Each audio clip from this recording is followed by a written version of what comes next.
Consider the case of Alan Zweig, who, in his ignorance of TMLX etiquette, crossed the line one day and became a scourge of the Toronto Mike universe. And yet, he keeps returning, like the proverbial bad penny. Will he ever earn their respect again? Only time will tell. Unfortunately, at his age, he doesn't have much time. 1 second. Shout out Ridley Funeral Home. What up, Mike? This guy gets it. You're back because you get it, Mr. Zweig. I'm in Toronto where you wanna get the city love. I'm from Toronto where you wanna get the city love. I'm in Toronto like we wanna get the city love. My city love me back for my city love. I'm in Toronto. Welcome to episode 1887 of Toronto Mic'd, an award-winning podcast proudly brought to you by Great Lakes Brewery. Order online at greatlakesbeer.com for free. Local home delivery in the GTA. Palma Pasta. Enjoy the taste of fresh, homemade Italian pasta and entrees from Palma Pasta in Mississauga and Oakville. Visit palmapasta.com for more. Fusion Corp's own Nick Iones. He's the host of Building Toronto Skyline and Mike and Nick, two podcasts that you ought to listen to. RecycleMyElectronics.ca. Committing to our planet's future means properly recycling our electronics of the past. And Ridley Funeral Home, pillars of the community since 1921. Joining me today, returning to Toronto Mike to kick out his vinyl jams, it's Alan Zweig. Welcome back, Alan. Can I tell you, Mike, every time I hear that, I think, nobody's saying ought to anymore. Only you. Why don't you tell them they have to listen to it? Want to tell them, anyway. I should be more assertive. It just does seem in the middle of that whole pitch, you go, hey, you ought to listen to that. Maybe you could go a little harder for that fellow. No, I'm taking notes over here. I think that's like my homage to Alanis Morissette, who says that you ought to know. Oh, so you ought to know. you got to throw that in there. Okay. Let's. Oh, one more thing. Anything. Yesterday, yeah, anything. So I was listening to Warren Kinsella, and he was talking about the first Ramones record, but he failed to mention, I think, that either that day that you had him or was the 50th anniversary of the record coming out. It definitely is this week.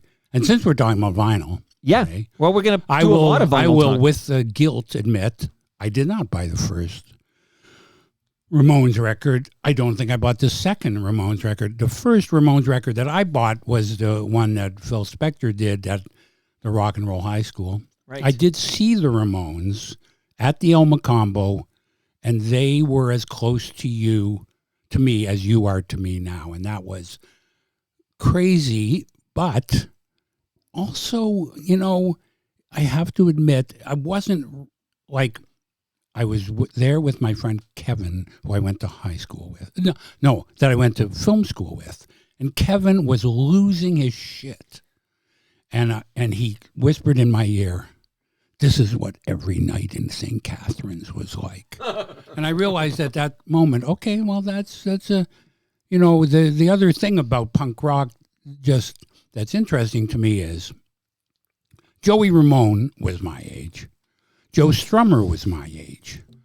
But generally speaking, punk was like 4 years younger than me. So when I went to the last Pogo, I was 25 and I felt fucking old. I'll always remember that. Like at 25, I didn't know that you could feel so old. But anyway, that's all I'll say about that. And one of the jams we'll kick out today will be a band that I consider a punk rock band, but not perhaps in the same vein as some like a CBGB's band. Oh, they were the first CBGB's band. In fact, that's the story, is that they were walking down the street, the members of Television. Richard Hell was still in the band. And they just saw this bar with a thing, and they went in and they asked them, can they play? and because it was up till then, country bluegrass, and also apparently they never got more than like 10 people in the bar until television started. Anyway, we don't have to get into that. Well, that's the whole idea here. Is I hope you bury me in like I happen to know mostly that fun fact, but I have so much to learn, as you know, and I'm always trying to learn. And I appreciate that you listen, and you did learn about Warren Kinsella's punk roots. You weren't familiar with the fact he was one of the first punkers in the western part of Canada. I have a weird connection to punk in Western Canada in that in 1990 when I was in Regina, a young man named Mark Wehack, who's a professor in Regina, made a film called The Ballad of Don Quinn, which was about Regina's first punk band getting back together. It was a fictional film. And I'm in that film playing their bass player of this fictional band. But Regina, I knew a guy who was in a Regina punk band once. Anyway. Well, when we talked about, Western Canada punk, of course, you have to talk about Art Bergman. And Jason Schneider, easy for me to say, he sent over a cool music. I was going to call him a young musician, but he's like 46 years old, okay? Yeah. Odd Marshall. I listened to that. But Jason also sent in a question for you. Actually, it wasn't a question. It was more like an order for me. He says, try to get an update on the Art Bergman doc. Okay. I can give you I could give you a more thorough one or a lesser one? I like thorough. I'm a fan of thorough. What's going on? I actually know nothing. The thing is, because of the nature, the way we shot it, we didn't get much time with him. And like the bravado part of me would go, that's okay. I don't need the time. I can still make a great film. But that's not true. So we have cut a thing and it's okay. But then I showed it to a friend of mine, a filmmaker, and he ripped it to shreds. And it was actually interesting because he said something which reminds me of something you were saying about printing the legend. Yeah. So he said to me, I like to mythologize before I demythologize. And that was like such an oddly brilliant thing to say because my film is pure demythologizing. Yeah. Not pure, but because once, and again, I'm really getting in the weeds here, but once upon a time I made a film about Steve Fonyo. Yeah. And my goal with the Steve Fonyo film was I will meet Steve Fonyo as he is, and we will figure out everything that went before without me asking everybody who ever fucking knew him. I didn't want to make that film. I wanted to make the film with Steve. So I wanted to do the same thing with Art. I just wanted to meet him where he was in Alberta, living in a farmhouse with Sherry. Right. And then we would sort of feather in the past. But then his wife, Sherry, tragically died, and so that changed it. And so ever since then, I've been kind of scrambling. Where is it at? I think that it will come out someday because the 3 days we did in Alberta with Sherry and Art were really good. And also I love Sherry and I want her to be I want people to meet her. But I don't know. I would say, Jason, you're in the film still, and you might be in it more in the version that I decide that I have to make now, the mythologizing one. It's interesting because I don't know what Jason would feel about this, but not that his book was mythologizing, but Art said to me kind of like, this guy wrote the book. If anybody wants to know about me, read the book. I don't want that for the film.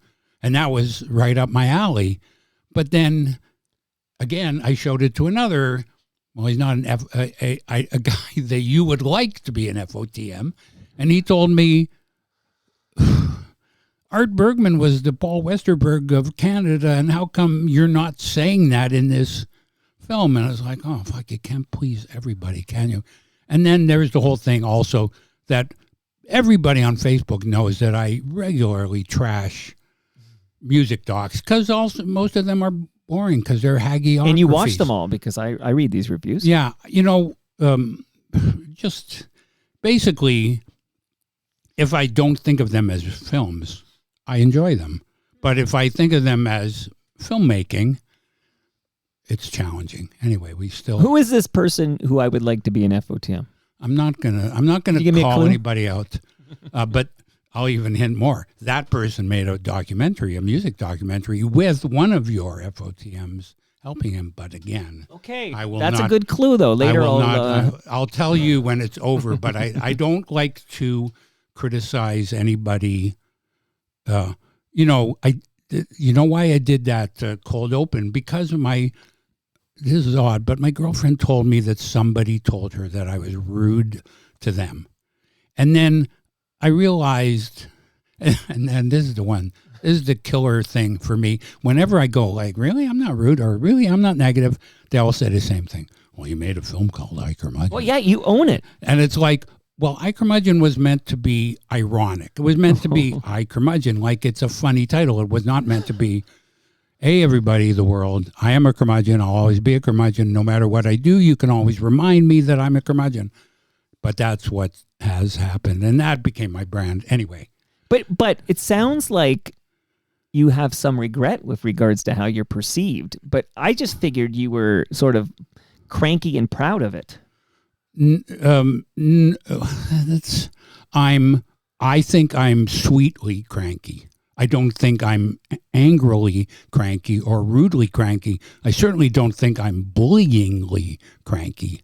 Also, all those negative things that I just said, maybe bitterly cranky was true until I made the film that we're going to talk about today, which changed my life.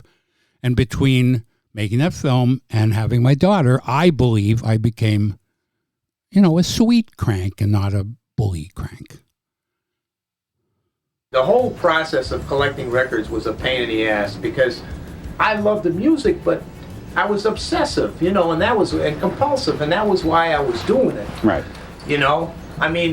It had nothing to do with enjoying the stuff. 3 years ago, I had no CD player and no CDs. And I decided that it was time to stop holding out. I don't know why I'm keeping my eye closed, if you can see it. I think I look better with my eye closed. I bought more records in the course of making this film than any period before in my life. I used to only go to used record stores, and now I've been going to Goodwill stores. I've been buying at people's houses. I've been in a position to buy a bunch of records from the back of a guy's car. It's not that I have too many records to listen to them. It's that I'm buying too many records to listen to them. It's all the time I have to just take the stuff home and check out what it is. I'm not bonding with any of them. Do I keep this one? Do I throw it out? Do I sell it? Do I put it on the wall? Do I make a tape from it? Do I put it in that box or that box? That's all I'm doing. I miss the way it used to be when I wasn't buying so many. Okay, say it. I dumped 2,000 records in a dumpster. I dumped 2,000 records in a dumpster. So that nobody but me could ever have them. So that was Jeff Pevere and me in the middle and the late, great Harvey Picar at the beginning, who I'm proud. I'm not proud. I'm happy to say that from that first meeting when we interviewed Harvey, he became my friend. I stayed at his house. I got to know him. I got to know Joyce, who just passed, his wife. Right. You talk about cranky. Oh my God. In the movie, Hope Davis tried to be as cranky as she could be to portray Joyce. American Splendor. Like she could not, Hope Davis, maybe Ruth, Rhea Perlman could have done a better job of playing Joyce, but Hope Davis was kind of gentle. Too sweet. Joyce Brabner. So I'm going to get to the jams, and then we're going to talk between the jams. But there's an important takeaway for the listenership I want to nail right now, which is that film is called Vinyl. It came out in 2000. It came out like it's Hot Docs in 2000. So again, I don't think it was this date, but it was close to 26 years ago, played at the Royal at Hot Docs, my first documentary. And we have an exciting announcement. So we're talking on Wednesday, April 22nd, 2026, and at the Review Cinema on Tuesday, April 28th at 6:30 p.m. I'm going to read what I read online. Enter the eccentric world of record collectors in Alan Zweig's cult documentary Vinyl, which just celebrated its 25th anniversary, co-presented with Canadian International Pictures and plus in-person... And an in-person question and answer, a Q&A with director Alan Zweig and members of the crew. So tickets for this at the Review Cinema on Tuesday, April 28th are still available. Go check it out. So I just want to get that messaging out right now. I hope, yeah. It's like you're telling me, well, Alan, if you thought it was sold out. Well, I don't know. I just saw it on the website that says you can buy tickets. Yeah. So it hasn't screened in Toronto in probably 15 years.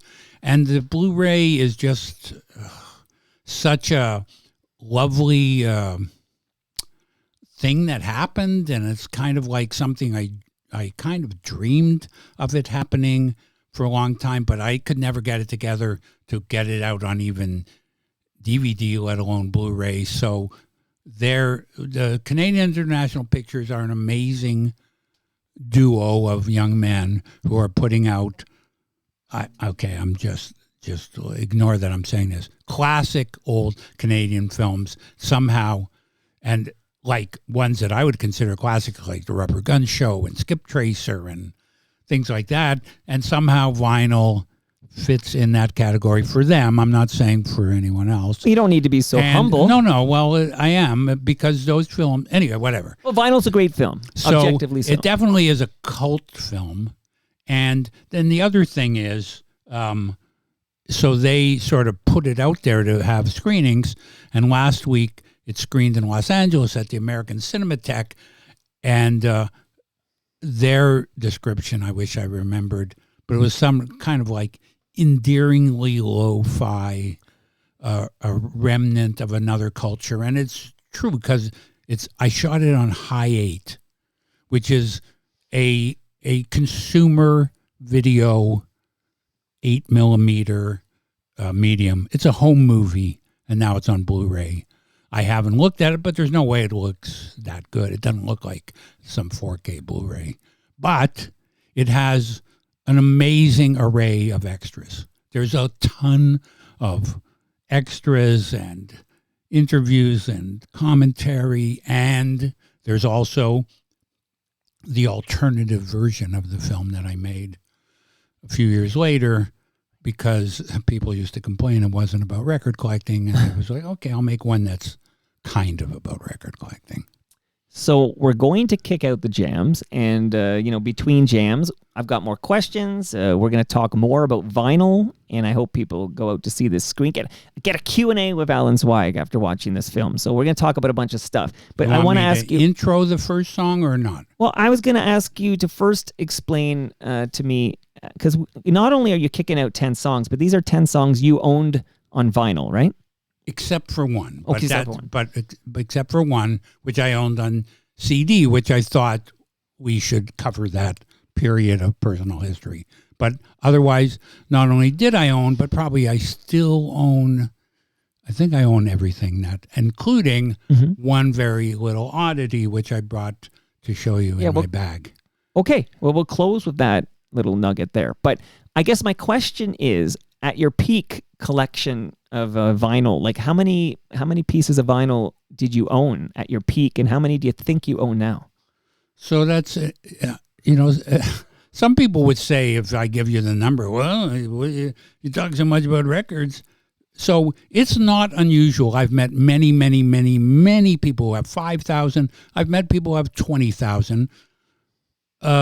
at my peak, I would say I had 3,000, and I try to keep it to about 1,300. I try to keep it to let's say, I have a 4x4 Calyx.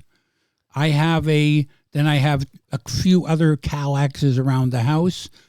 So I try to keep it manageable. It is, in order to have 3,000 or 6,000, you have to have the basement of your house and it has to be yours. And I've never been in that situation. So I try to keep it, the thing I say to Harvey in the film, which I always remember, is that I'm bulimic about records because I love buying them, eating them, but I also need to get rid of them on a constant basis. So, and that's because my record collecting is really more about finding them than about owning them. Well, you explain it in that trailer quite nicely, which is sort of like you missed the time. I guess there was a period in your life, of course, when you would collect the vinyl in order to enjoy the music. Right. At that particular, I'm sort of there. I sort of got back there, but at that time, what happened was, just as I was about to start making vinyl, two things happened. One, there was somebody told me that they bought records at the Goodwill, which was like, oh, that's weird. Why did I never thought of that? And there was a Goodwill on College Street between Euclid and Manning, kind of where the Midtown is, right around there. So I went there, and there were records, and they were like 50 cents.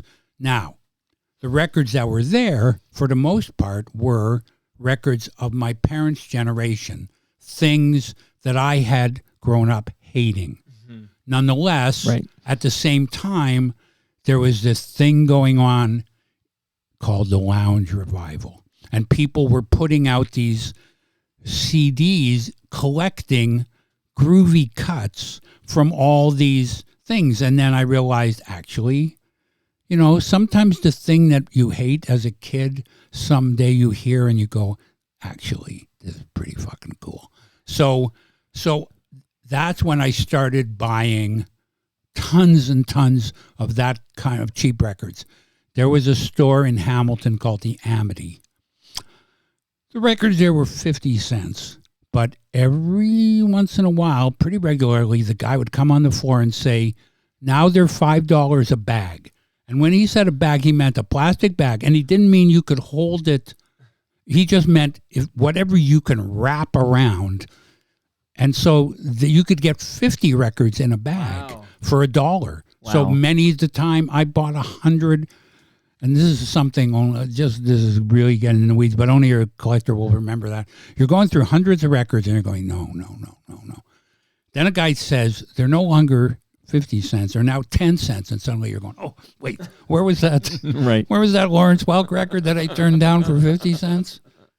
So we can do this one of two ways. You are the boss, Alan. So you can say something and then I'll play it and then we'll talk more. Or I can play it and then you can say something. No, which way you want to go? Well, we can go both ways. All right.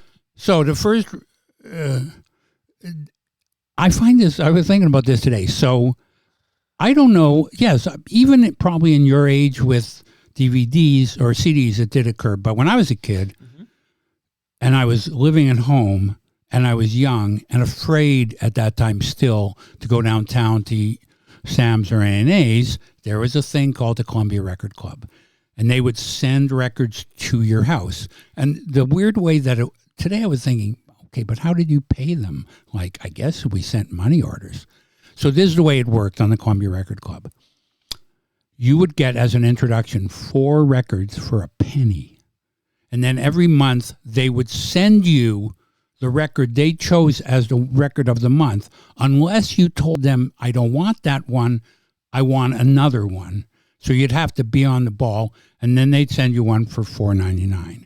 The first 4 records I got were Best of the Animals, Best of the Stones, which is called High Tide and Green Grass, Best of the Birds, and Best of Bob Dylan. So this is from the Byrds remained one of my favorite bands ever, and this is from the Byrds' first record.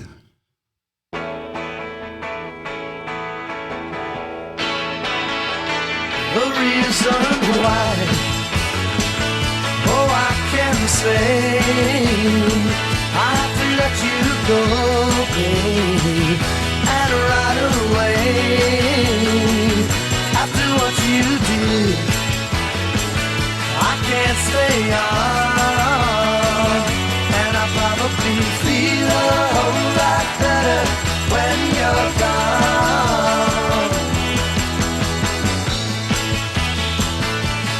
For a long time, baby, for a long time, you had me believe, that your love was all mine, and that's the way it would be.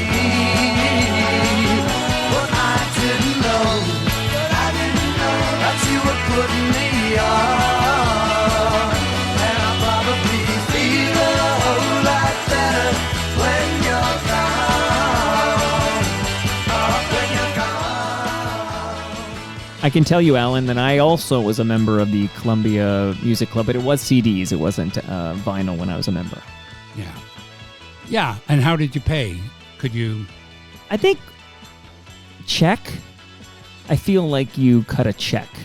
You know, the thing that I remember about the Columbia Record Club is that their flyer or whatever would come in magazines or whatever you bought, and it would be a big page with album covers. Right. And many time I would pore over that thing like, I'd like this one and this one and this one and this one. It's kind of like record collecting in your head.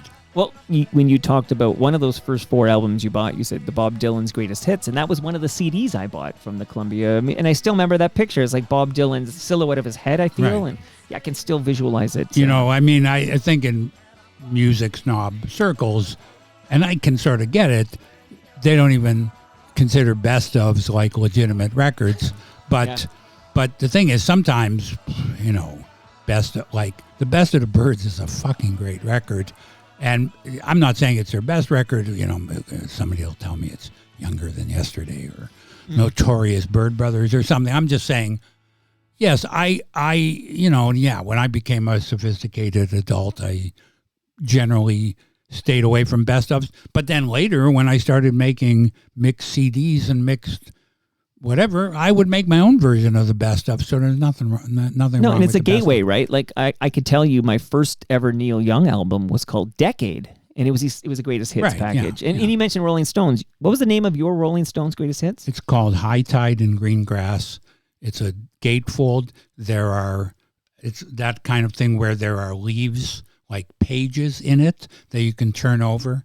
My favorite band was the Animals, though. I mean, I would have chosen an Animals song for you, except I have a reason for choosing the Bird song, and I'll intro that reason, which is Best of the Byrds has 4 people on the cover because the 5th member had been cut out, had quit.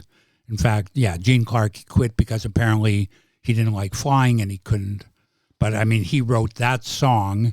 You know, the song most people know from that record is written by Bob Dylan. Of course. But Gene Clark was a great writer. I didn't know any of this when I bought the record. I think one of the things that I enjoy talking about is that I know a lot of people who buy records who know a lot about the records, and they know it in a kind of what you might call book learning way. They've read about it. They know it's out there. I don't know generally anything unless I see the record, and then I see the record and I go, oh, they made this record. Oh, that's cool. And then everything I kind of know is extrapolated from the record. And then very many times I'd be like, well, I love their first record. And they'd go, that's their 4th record. And it's like, oh, I didn't know that because that's the first one I found and I never heard about the others. So Right. Anyway, we'll get to that later, but yes, I'm people, the thing is, I have this friend, his name is Paul. I won't say his last name.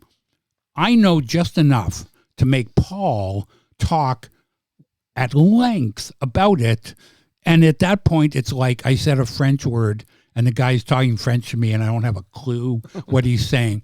There are people with deep knowledge. Right. I don't have deep knowledge. And now this leads me to something which I'm going to interrupt. Here's one thing that happened when I made vinyl. Right away, somebody asked me how I buy records, and then they said, well, you're not really a collector, are you? And I was like, oh, okay, tell me why. What do you mean? And he said, well, a collector is somebody who is trying to get a complete set. In any other field, stamps, they're not just buying stamps willy-nilly. They're going. So there's a Beatle collector. He wants everything. There's a guy in vinyl who's an Elvis collector.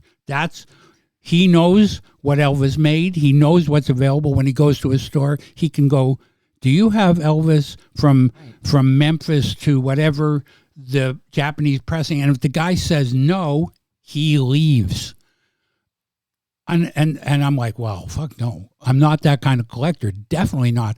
And I said to him, well, what word would you use? And he said, well, you're more of an accumulator.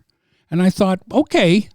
And so for 26 years, I have tried to shift the language over to the word accumulator, but I've absolutely failed. Nobody wants that word. They say record collector, but a lot of us are not really record collectors. We're diggers. I like the word digger better. I'm writing a script called Digger, Anyway, that's I find your methodology far more interesting, because the other way, which is I have my list, my grocery list of these are the what I'm searching for, and I'm hunting for these.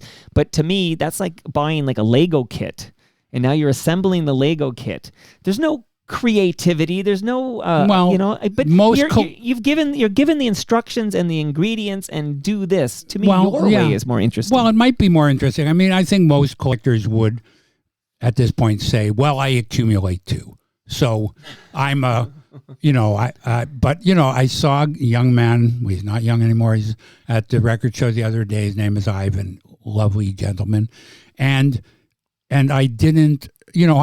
On some level, I did him a disservice in the film, because I said to him, "What do you collect?" And he said, "I collect Bowie and Bolan." And I just. But he meant it. Right. That's what he does. Okay. He had Bowie and Bolan, everything T-Rex, all the, but then I saw Ivan's records. I bought some the other day. Obviously, he did buy other records, but collecting is different. So I realize now, Alan, you're easy to talk to, and I enjoy talking to you, and we are half an hour into this episode, and we're about to start song number 2. So I'm going to play less. I'm going to start fading down a little earlier, because I don't think you want to spend 3 hours here. Maybe you do, because I do. But so please, before I get too distant from the Rolling Stones Greatest Hits, I only asked you the name again because my Rolling Stones Greatest Hits was called Hot Rocks. Hot Rocks is... double CD collection I picked up. I think that came out later and included, like, Satisfaction. Yeah, I remember. It was 64 to 71. I'll just say, though the Byrds were close to my favorite band, if I was going to say a song that I heard on the radio that just changed my life, it was Satisfaction, definitely. Teaser here is that Rob Bruce, who you might recognize from Toronto Mike, he's on once a month for Toast, he is going to be on stage with me at the El Macombo on May 21, and I have a one-man show I'm going to talk to you about that. Okay, so... I've been crafting it, and Rob and I had a call last night because Rob's going to be my Paul Schaefer, right? His analogy. But one of the songs that will be performed is the Devo version of Satisfaction. Okay. So just a little teaser for everybody. Okay. After this song, I'm going to tell you something about one-man shows. Okay. Do you have anything you want to say before I kick it, or just just to say that probably for the first. Like, I lived at home, right? When I was a teacher, I lived at home. When I left my home, I probably had 50 records, which was a lot because your friends had none or 3. But there was a point where I started buying things occasionally that I didn't know what they were, just on a lark. And the next song is by the Velvet Underground from their third record. I had heard the name Velvet Underground. I didn't know anything about them, but I would say this record, I don't say changed my life, but certainly deeply inspired my taste in music. What goes on in your mind? I think that I am falling down. What goes on in your mind? I think that I am upside down. Baby, good, do what you should. You know it'll work all right. Baby, good, do what you should. You know it'll be all right. I'm going up and I'm going down. Velvet Underground, in my limited, knowledgeable opinion here, I think is way ahead of its time. The sound you hear from this band coming out of whatever, the late 60s, they were ahead of their time, as far as I'm concerned. I mean, they're ahead of their time only because so many bands were influenced by them that in retrospect, they seemed like, wow, they were the first one. Well, of course, they did what they, like, Velvet Underground were, so here's one thing about that record. So another thing, the third record, John Cale was no longer in the band. But when I bought this, I didn't know anything about John Cale.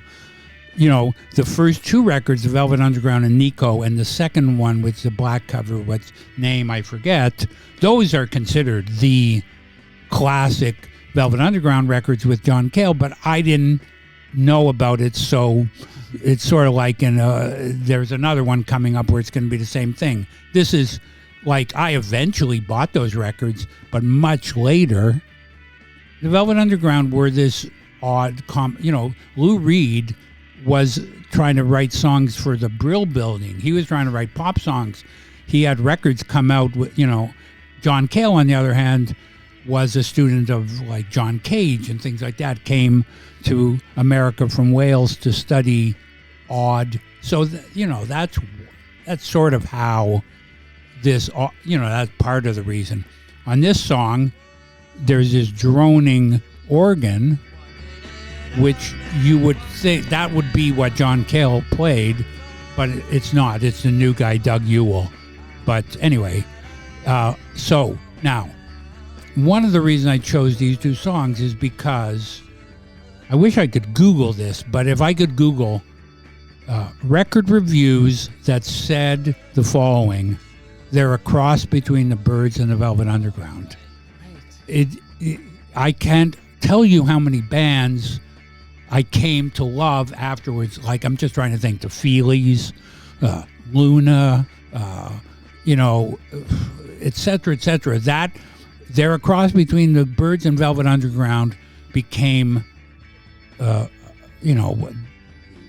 Dream Syndicate, Green on Red, all these bands I loved in the 70s and 80s were kind of, a cross between Velvet Underground and the Byrds. Kind of had a jangly thing, but also had a kind of, a Lou Reed plain-spoken thing. Anyway, I still love bands that are a cross between Velvet Underground and the Byrds, and maybe the next one we're playing is... maybe I'll roll right into it. Let's see where I'm at here. Okay, let's do this.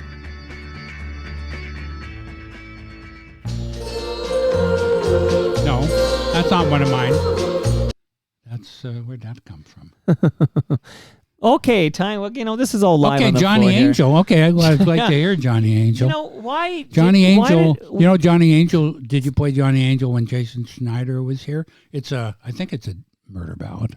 But anyway. You know what? Yeah, because it was the Hey Joe episode, which was great. So, okay, that's obviously my mistake. But give me a second. Well, I'm going to dig it up on YouTube because I obviously didn't pull the right.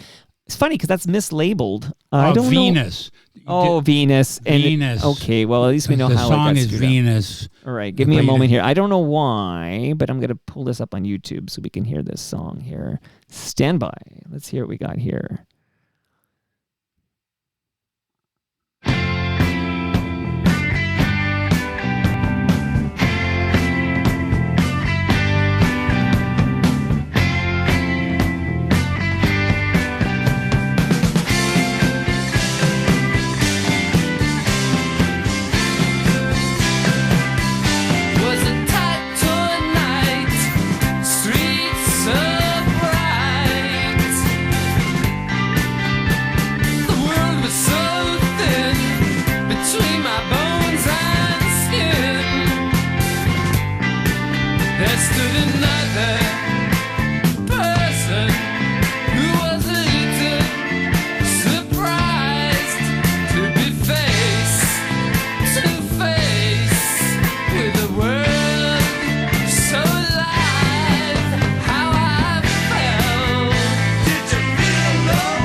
Right into the arms of Venus.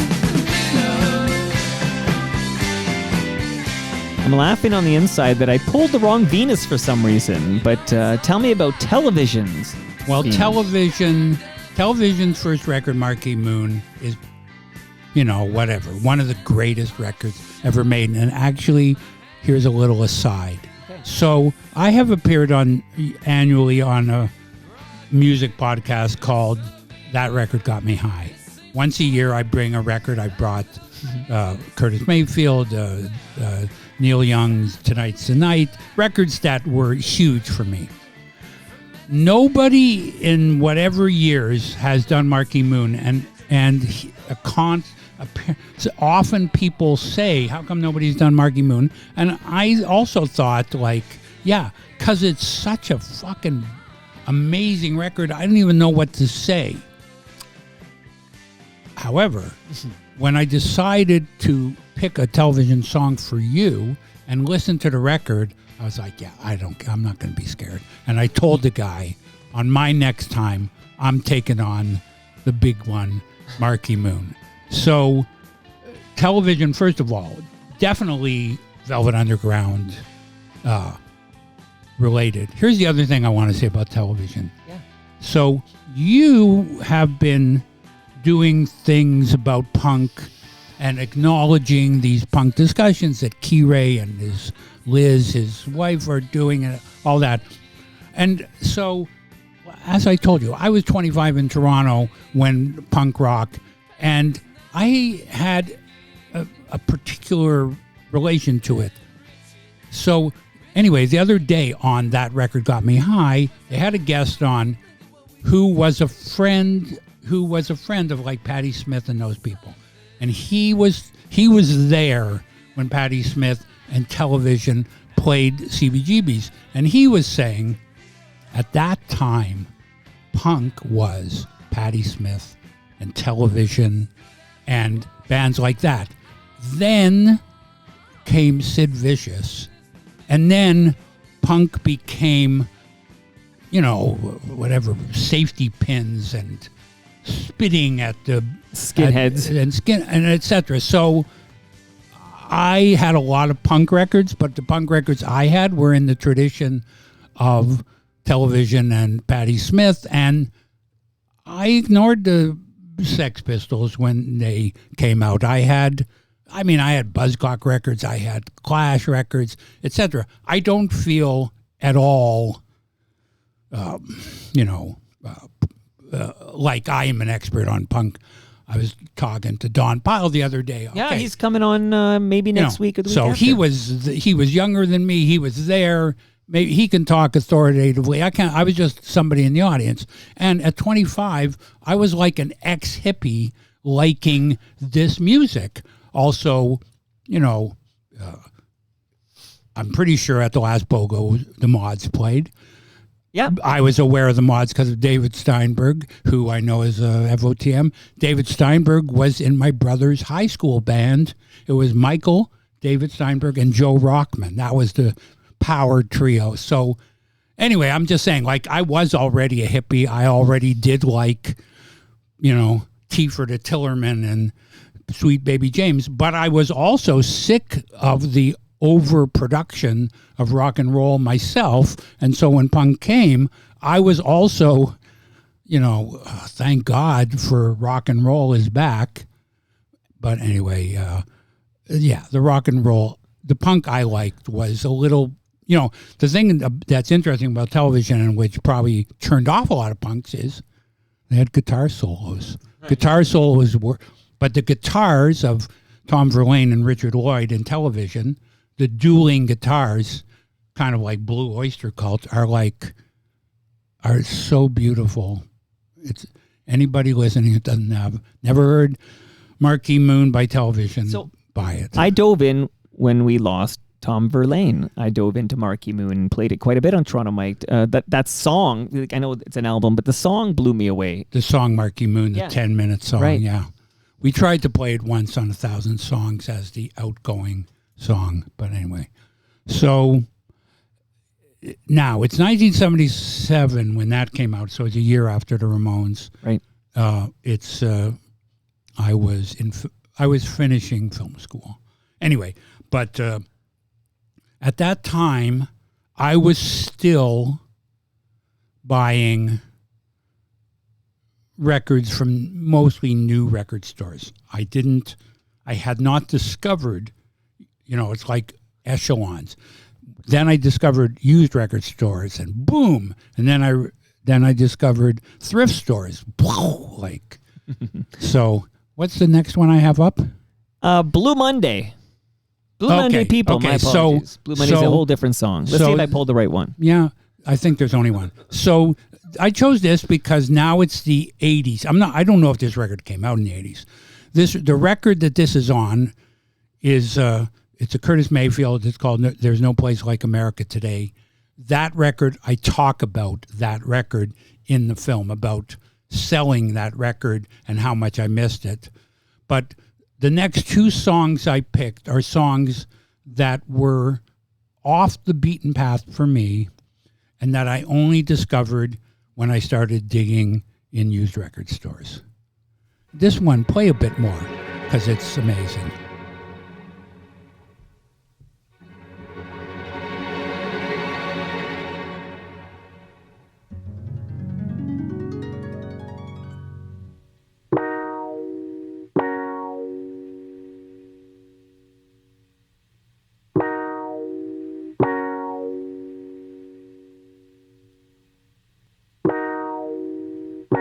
Some people feel so empty.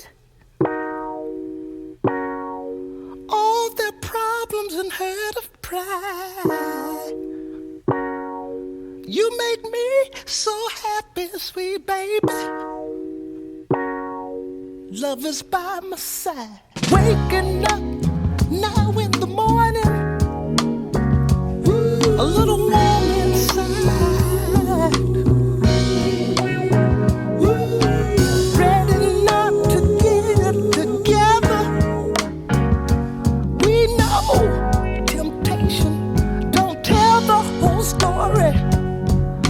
But you and me, baby, we have taken inventory. We blue-minded people, and I know there's a few. I don't know your problems, only you know how to solve. When seasons are strong, sometimes your life don't get along. But when cupboards are bare, our love we can share.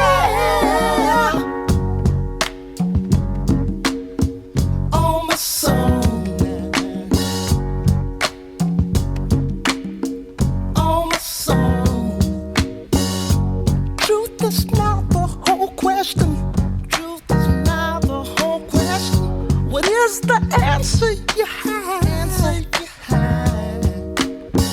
The system needs us, but it's trying to mislead us. They know this money don't feed us. Depression ain't just quite what you promised. Won't you, mister, be honest? Acting like a child. Sometimes we get wild.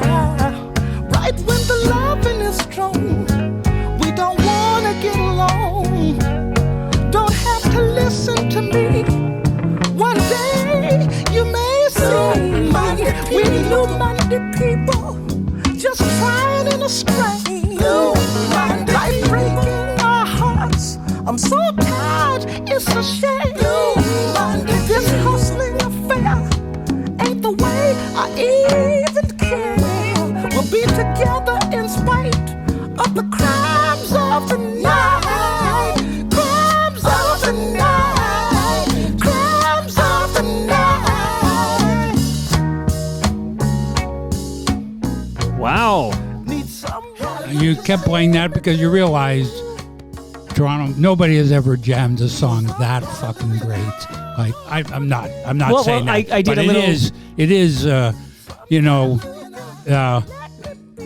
that song, I don't know what it's about, But Right. Curtis Mayfield is pretty soulful, and he's a kind of like gospel singer, and that brings up a whole other thing, which is like all these artists I love, like Blind Willie Johnson, and then I think he's singing about Jesus. Like, I don't give a I spent my whole life trying to get away from people talking about Jesus, and here I am. There's a song in this record called Jesus. Anyway, Yes. You know what, Mike? Sometimes I think I'm talking too much. No. This is your show. You should talk a lot. But I'm here to tell you this is from There's No Place Like America Today, but it came out in 1975. Right. So I didn't buy it when it came out. No. I don't know. When did Superfly come out?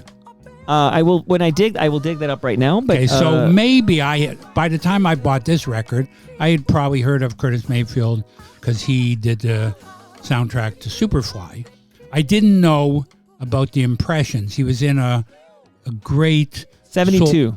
He was in I didn't buy that. I didn't buy anything by Curtis Mayfield. I didn't go back to buy Impressions records, although I have them now. But that's the world of digging. It's just like the cover of There's No Place Like America Today is a takeoff on a very famous poster from the Depression with people lining up for food. So probably I saw that, and I was like, oh, is that the guy from not Shaft, Superfly? Right. And then it became like, oh my God. And then I started buying the other records, and then I found out that this was not exactly typical. This is his most stripped down record, but it's easily one of my favorite records that has ever come out. And that was. I don't think there was a lot of. I don't think they played Curtis Mayfield on the radio. If I was still listening to the radio, I don't think. Move On Up, maybe. Move On Up is right. Yeah, maybe. And I think that was originally an Impressions song. Yeah. Anyway, I mean, when you hear the old Impressions songs, you'll be like, oh, yeah, I've heard that. But I'm just saying, a guy. I was talking to this guy the other day, and he talked about going up to the second floor at Sam's. Right. And that is like a short story right there, because they did have a second floor, and the second floor was like a secret place, and the guys up there were not so nice to you, and they were kind of like, what are you doing up here, kid? And that's where like the blues records were and the jazz records. But when you went up to the second floor, you were making a choice that you didn't know how it would have repercussions on the rest of your life, but it would. So, when you start going to used record stores, which are a whole culture unto themselves, and then you start looking in the new arrivals and you just see stuff. Anyway, why did it change me? Why did I become obsessed with it? Why do thousands of my sisters and brothers also? That's another question. But when you dig and you find a record that great, it might change your DNA a little. Yeah, you're chasing the dragon, man. And when you listen to that great jam we just played, Curtis Mayfield, you can say, oh, well, that's where Prince is influenced, right? That's 75. So you could hear. Yeah, definitely Prince. The thing that's interesting about that comparison is that Curtis Mayfield is well known as a great guitar player, but it's really hard. You really have to listen to what he's doing. Like, he's known as one of the great guitar players ever, but he's more like, I don't know, this is, again, I'm out of my element here, but he's kind of like, when they do, it bugs me a little bit that when people like, oh, there's the great guitar players of all time, they're all shredders. Shredding. There are 14-year-olds who can fucking shred. Right. Does that make them great guitar players? Right. Not necessarily. My brother Michael can shred, but the reason he's appreciated as a musician is because he's a great rhythm player. Is also a great rhythm player and doesn't shred at all? Art Bergman. Art Bergman when he never shreds, but he's a good guitar player. So yeah, Curtis Mayfield. The thing I like best about that, well, not best. I always like a song where I can really hear the bass, where I can hear what the bass is doing and what it's doing to my body. And on that record, when the band comes in and the bass comes in, it's sweet. Now, let's stop for a second. Okay. I'm not surprised you're doing a one-man show. I'll tell you. Well, I am. Go ahead. Because I tried to do a one-man show. And I think it came from the same route as you, which is I went to high school with Mark Breslin. When Yuck Yuck started, being a performer or on the stage could not have been further from my mind. But then I started making films. Then I'd introduce them. Then I'd do the Q&A. Then I'd realize, I haven't done a Q&A in like 2 years. I really like being on stage. I have become a bit of a performer. How can I extend this? So I wrote a one-man show, and I applied 2 years to the Fringe. Both times lost the lottery. In the meantime, workshopped it with my girlfriend, is a brilliant theater director. And I kind of let it go. I did it in my living room from some friends. But anyway, I can see that we talked about TMLX. That is a performance. I can see how you think that you're a performer, and why shouldn't you take it to the next level? And good luck. I will be in Japan when you're doing it, but I assume that the next time I hear about it will be at Crow's Theater or Pass Marais or something. Wow. Right? Well, let me tell the listenership, there are tickets available, and at the top menu at torontomike.com, it says Elmo Gig. You can click that and buy tickets and see me and Rob Pruce at the Elmo Combo on May 21. So that's less than a month away. Right. I'll one time only. That will not be one time only. Give me a break. Well, as we speak, it is in my heart and head. It is one time only. But any words before this next jam? Yeah, the next song is another thing. I've heard of Captain Beefheart because Trout Mask Replica was on everybody's best list. I didn't buy Trout Mask Replica. I didn't listen to it. I heard a little bit. I didn't like it. But then I saw one in the used bin, and I will tell you something interesting about this record after you play this Captain Beefheart song. All right, I see a little white space here. Should I talk it up? No, it's going to come in any second now. There it is.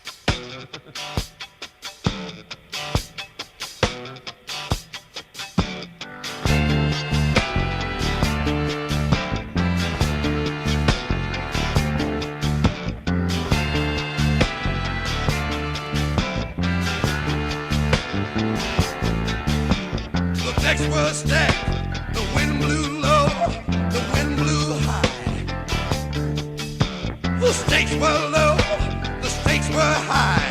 Upon the my oh my. Hands low, hands high.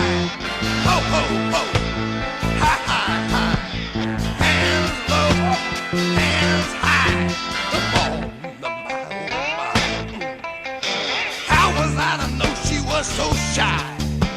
Upon the my oh my. Across the light, across the night, you can hear the captain's cry. Hands low, hands high, upon the my oh my. Got to make her roll, got to make her fly.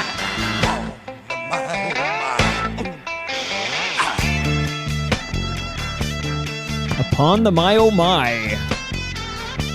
Okay, so this goes with the continuing story of my ignorance and my only knowing what I bought. So that's from a record called Unconditionally Guaranteed. Unbeknownst to me, his fans hate this record, and he says it's horrible. So there was a period where he made some slightly more commercial records, including one I know a lot of people have heard called Clear Spot. And there was another one. And those were the first records I had of his. And I didn't think that they were like, it's not bread, it's not Air Supply. Like, to me, it's beautiful music. And later, I did listen to the more somewhat experimental records, and I like those too. But it's just weird to fall in love with a record, kind of like fall in love with Velvet Underground. Well, that's not really the Velvet Underground without John Cale. Fall in love with this Captain Beefheart and be told, well, you like the worst one. But I love Captain Beefheart. I knocked my head on the mic when I was listening to that because I was getting into it so much. So, and am I right? And when I watched the 50th anniversary of SNL, I saw a documentary about the music. But Captain Beefheart, he played SNL, right? I feel like he was booed, maybe. I think you're right. I think you're right. I don't know if he was booed. Why do I? But think he would. Booed? I mean, he was definitely like one of those guys who would have done what they wanted and not cared what the audience thought. So, but it's not like he had a big hit that he didn't play because he never had a big hit. No, I think that the audience did not like Captain Beefheart. But I'm just maybe I'm misremembering the doc. Yeah, I don't know because he retired pretty early. And did he possibly? When like SNL 50th, okay, the SNL 50th so means 75. 75, okay, no, he was still making records. And I could see how little Lauren Lipowitz from Forest Hill, Toronto would have booked them. Absolutely. Hey, I want to give you a couple of gifts here before we get to the 6th jam. Yeah. I have in my freezer, and I don't want you to get any like PTSD from being at Palma's Kitchen. I heard you in the cold open there, and I hope you know you are... I think you're beloved by the okay. Now, FOTM so community. I'm going to tell you why I said that. Sure. And again, you and me, Mike, we're good. Oh, yeah. But yeah. So I went to another TMLX recently. The reason I went was actually because the first one I had lost my driver's license. So for this one, I was like, well, I have my license, I have my car. What the hell? Just cruise on over there. So, and then whatever. You called me up and you said a bit of a trap. I think you trap. said this last time. You said, oh, no, but here's the thing. Yeah. Later on one of your, what do you do? Every Friday you do a look back for the whole week? Oh, that's every quarter. Every quarter. Okay, so I heard FOTM cast. I heard one of those people go, oh, that angry fellow was surprisingly sweet that day. I don't know what got into him. And then I was like, really? I don't want to. Oh, I think we were jokingly pointing out the fact that you were sweet, and we thought maybe there would be some more fight. Well, you're talking about Brad Bradford. I put Brad Bradford on the mic with you. Well, no, anyway, whatever. The point Not is, a trap. I heard it's more like a follow-up. Okay, I just heard. Not a trap. I knew you and I were good, but I wasn't sure your fans, who I don't hear them, are they all writing in and say, fuck him, fuck that guy? No. The majority of listeners enjoy your appearance, and your last appearance might have been your best one yet, although this one's going to give it some good competition. I think... but wait a second. Now, just to take a side, did I see correctly? Are you helping do a fundraising for Brad Bradford? Well, you're not allowed to call it that because it's illegal to fundraise before May 1st. But you're fundraising, meaning you support his candidacy. Nope. So to clarify, Mr. Zweig, always the documentarian, I was hired by Nick Iones because I produced Nick's podcast, which is called Building Toronto Skyline. I urge everybody to check it out. In fact, he's here Friday morning for a new episode. So he did a live conversation. He was doing a live podcast with Brad Bradford in front of like 100 supporters of Brad Bradford, and there were no funds raised by Brad Bradford at this event, but I was hired by Nick to produce the live event, so I made sure people could hear it in the audience. I recorded the video, I recorded the audio, I did my thing. You're off the hook.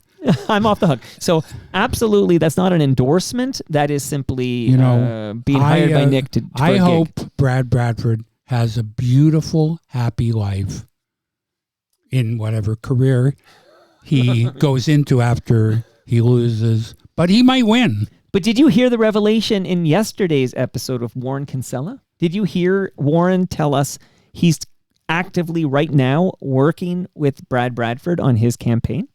No, I didn't hear Yeah, that. well, you didn't listen through, brother. You got to No, get back to that. I didn't. I got here Tuesday. I put it on when I left the So house. yeah, I didn't know because I was asking him. He had So worked a with John Tory. liberal, a lifelong liberal is voting is okay. Well, yeah, a lifelong liberal who was instrumental in the Jean Chrétien and the Dalton McGuinty campaigns. He Okay. is now working with Brad Bradford. well, you know. And you know what? I'm with you. Just said he could win because I think I mean I'm on Ed Keenan every quarter. I was very clear. I think I didn't think he could win until I was at this live event I recorded, and I realized if you don't want Olivia Chow, like if you want change, Brad might be the only. Okay, let's not get into this because that's it definitely. Let's talk about bike lanes He for a will moment. win by being not Olivia Chow. Right, yes. By people, but people put her down. I think unfairly, and I'm sorry, but in the distaste for Olivia Chow is 32% misogyny. So Little misogyny mixed in with racism. maybe racism. Anyway, mean, when she has you an accent, when for you goodness wake up the morning Brad Bradford wins, you in Toronto, your life will not be 0.1% better. And I've heard people they blame Olivia Chow for the snow removal. Well, fucking blame Doug Ford who tendered it out to some other company. Like anyway, it's not like I love Olivia Chow. I just think Olivia Chow's a force for good. And But I'm surprised Brad you thought I was Bradford- endorsing and Brad. I know. Well, I wasn't. I wonder who well, else thinks that. you- Maybe I should be more clear. You know why I think that? Because you give them a platform. Yeah, but if Olivia's people or Olivia reached out and said, "Can Olivia come over tomorrow?" I But would make Olivia's room for not. Olivia. Olivia wouldn't do it. Right, but my point is, Brad, who listens and is probably listening right now, he's a big listener of the program. He comes out to the live events. He wants comes out to wants get he comes out to promote himself to get elected. That's it. Sure. He doesn't come out to shoot the shit with you about Palma pasta. But I get texts, and basically when I drop a new episode, I get texts from him with thoughts, and maybe he heard something he was asking about. My point is he actually does listen. So all I'll say is this. Within reason, if an active politician asks to come on, I will typically say yes. I did it for Anna Bailown. I did it for, I've done it many times. Okay, I'm not accusing you I know, of anything. But I'm wondering, more- because you're a podcaster too. And I know you're doing more of a celebrity podcast. I'm so not you want doing bigger anything. names. I'm not doing anything anymore. But go ahead. But you had Andy Richter on. Yeah. That's a big time celebrity. And But I blew it. I did a really bad job. But go ahead. well, that's the gateway to Conan. You understand? No, I don't. I think that show is expiring. But anyway, Okay, I'm sorry to hear that. I'm not 'cause, blaming and Katie are you good friends. for. I'm just saying. Okay, but here's my question. Here's my question. So should I, when Brad says, "Can I?" Well, it's worth visiting because I have a rule, and the rule is simply: if you're an active politician and you ask to come on, and I think you're a big enough name, I will typically say yes. But I do not pursue active politicians, which means I did not pursue Brad Bradford, and I am not pursuing Olivia Chow. Okay, But this if you is wanted to my. come on show- Here is my little. Yeah. I'm going to split a little hair here. Go. If Brad Bradford came to TMLX and he talked about Toronto Maple Leafs, or he talked about his children, he would get as many votes as he's going to get if he comes on and talks about his policies. Right. So I don't mind him coming on and shooting the shit. But when you ask him a question about bike lanes Right. and he gives a speech, now you are promoting a politician. That's a little different to me. That's all. But, Okay, but- but right, okay, fair you know, enough. but I don't. But I have nothing. I am platforming Brad Bradford, but I would love to platform Olivia Chow. I guess that's what Okay. I'm saying. Well, But Olivia doesn't seem to be interested in visiting. I wouldn't be so sure. But okay. Well, her people just have to reach out, and we'd make it happen. But Okay. Anyway, I'm sorry. no, I'm glad you brought brought it that up because I don't want anyone But to I think heard I have about the endorsed Brad fundraiser. Bradford. Yeah, which is not a fund. I guess it was fundraiser for Nick Iones, if I want to get technical on that. No money was raised by Brad because it was illegal against the Elections Act until May 1st. You can't raise money. Okay. But so it was just a conversation that I recorded between Nick and Brad, and it all went off without a technical hitch because I did a great job producing it, and I sent an invoice, and at some point Nick might actually pay that invoice. I'll keep you posted here. Well, you know, when I said, did you do a fundraiser for him? You could have just said no. And then we would have but I know what you meant. I know what you now meant. Brad Bradford is on the phone. He's going to be here tomorrow. Anyway, let's move on. Well, let's move on. Okay, any words before this next jam? Sure. So now we're in the 90s. Wait, you know what? I said Palma's Kitchen. Pasta. So let me just make sure you know, and the listenership knows, that we love our Palma Pasta. Go to palmapasta.com. I hope you come to the next TMLX at Palma's Kitchen. Like, I hope you had a good, I won't, what is that? What did you say I did? I set you up? I can't remember how you worded it. Yeah, but, you sure. Every time you call me up, it's I won't bring it up next time. It's a trap. It's only been twice. But the first time, okay, but admit you it. rushed the stage. Admit it that both times it was a trap. You invited me there to be with Katie. That's not true. I know you think that. That's honestly not true. Okay, so I didn't rush the stage. Let's not get into that. I didn't know. Well, I've told you the story. I was 4 hours into that thing. And Brad Bradford was making a speech about bike lanes. We'll move on because nobody wants to hear Brad Bradford talk about bike lanes. But I don't see a scenario where I don't bring it up, only because I was actually upset with the guy because I'm very pro bike lane. That's all. Very pro bike lane. Okay. But any words before I kick out this? So Palma Pasta, I have a lasagna. That's the third shot at this, and we're going to get off the Bradford train here. I have a lasagna in my freezer for you, Alan Zweig, okay? And, of course, Ridley Funeral Home, who will be here at 5 o'clock. Stick around. We got Brad Jones here, a different Brad. But I have a measuring tape for you from Ridley Funeral Home, and their podcast is called Life's Undertaking. And one more gift, and then we're going to move on. I have fresh craft beer for you from Great Lakes Brewery. I'm not going to open one because I don't drink beer, but it's always But you have a our friend, guests. maybe. Your guests, oh, yeah, we're going to bring them. I'm going to bring them to somebody's house on Saturday. It's delicious. I'm sorry. Hey, where are you going Saturday?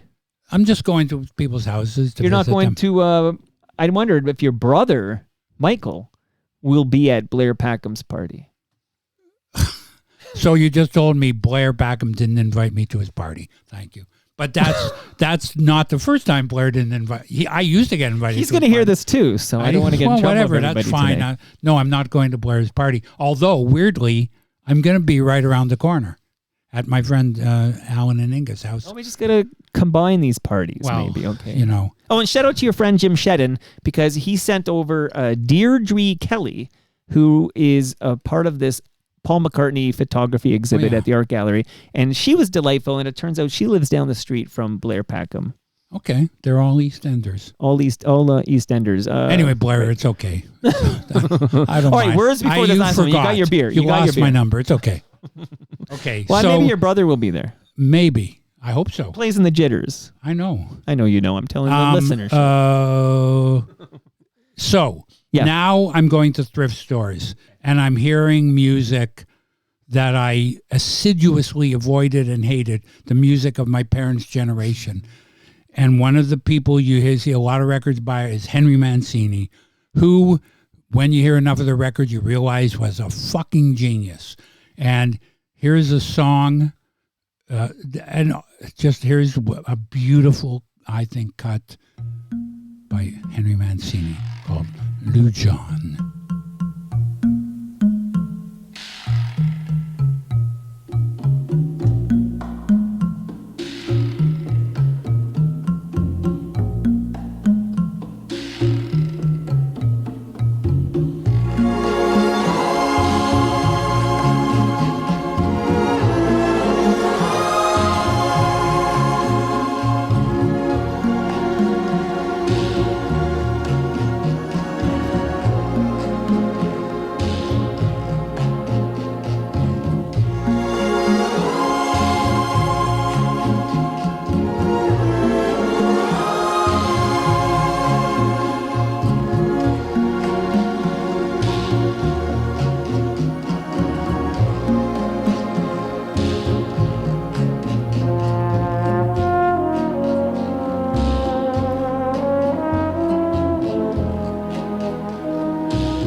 It almost plays like a film score. Well, so there was I believe a TV show called Mr. Lucky, which was probably in the vein. I'm assuming, I've never checked it out, but Peter Gunn was an explosion. Not just a TV show, but the music from Peter Gunn became kind of like Ennio Morricone for a few dollars more. The music of Peter Gunn begat thousands of sort of crime jazz soundtracks and private eye shows. There was a show called Johnny Staccato. It starred my hero, John Cassavetes, as a jazz piano player at night and a private eye during the day. And so Mr. Lucky was probably some kind of private eye. This record is from Mr. Lucky Goes Latin. He redid the tunes. But, interesting you say that, this very tune comes up in The Limey by Steven Soderbergh. And it's a beautiful moment in this. You see this beautiful apartment, probably in Malibu, with the waves behind. And here comes this perfect bit of music, Lou John by Henry Mancini. So it's stuff like this that when you could buy these records for 50 cents. So let me just tell you something that's interesting. I interviewed a fellow for vinyl, a 78 collector. His name was John McLaughlin. Not the John McLaughlin, a different one. And he collected 78s. And he said something that I never forgot. He said, when you go in a thrift store and you see these records and you see them again and again and again and again, why is that? Because everybody had them. So that's why they're there, because they were so popular. If you ask a record collector, like, what records do you see at every single thrift store, they will give you a list. And it's not just Herb Alpert. There's also like, Captain and Tennille records, etc. But you have to hand it to them. This stuff, which is now landfill, was very, very popular. Henry Mancini sold a lot of records. Now, the next cut, it's by, actually, I can't remember who did this soundtrack. It might have been Frank Duvall who did My Three Sons, but I'm not sure. Anyway, when I was a kid in the 60s, the popular culture, the Frank Sinatra, they were in charge of the culture way past when the Beatles came out. They were actively trying to fight the advent of rock and roll, which making fun of it, doing stupid skits, stupid jokes about mini skirts and long hair, and it was disgusting, and I hated them for it. Then at a certain point they thought, well, let's, to be popular, let's let a little bit of this in. So every movie would have a scene like with a rock band or something. Rock bands came there. Somehow a rock band ended up on Gilligan's Island. There was, Chad and Jeremy visited, or Peter and Gordon visited, Dick Van Dyke. They kept there's amazing scenes with like, whatever. It's a normal movie. Let's go to the whiskey and see the Seeds. So this, that as a kid, I hated it. It's like, why don't you just play some rock and roll? Why are you doing this fake rock and roll?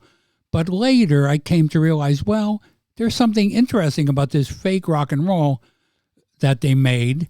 And I started collecting records specifically to find these fake rock and roll cuts. So this is a cut from the movie Guess Who's Coming to Dinner with Sidney Poitier and Spencer Tracy. And there's a scene where they call for a delivery, and the delivery boy is like a fucking hippie, and he's bopping around like no hippie would. It's like some fake hippie. And they have this music, and the cut is called Groovy Delivery Boy.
Groovy, baby. Yeah.